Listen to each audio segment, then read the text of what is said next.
எப்படிப்பட்ட ஒரு உலகத்தில் வாழ்கிறோம் என்றால், நாம் பிரயாசப்பட்டு மேலே வந்து சாதிக்கணும். இல்லைன்னா நம்முடைய கோலை அச்சீவ் பண்ண முடியும். எளிதாக வர முடியாது. பிரயாசப்பட்டு, அது எந்த ஃபீல்டா இருந்தாலும் சரி, பிரயாசப்பட்டு தான் மேலே என்ன செய்ய முடியும், வர முடியும். ஒன்று, பிரயாசப்பட்டு மேலே வர விட்டா கூட பரவாயில்ல, கஷ்டப்பட்டு பிரயாசப்பட்டு உழைத்து மேலே வந்துடலாம்.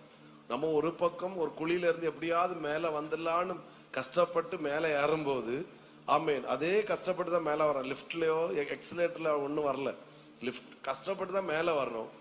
அப்போ நம்ம இவ்வளோ கஷ்டப்பட்டு மேலே வரும்போது, ஆமேன், நம்மளை பிரயாசப்பட விட்டா கூட மேலே வந்துடலாம்.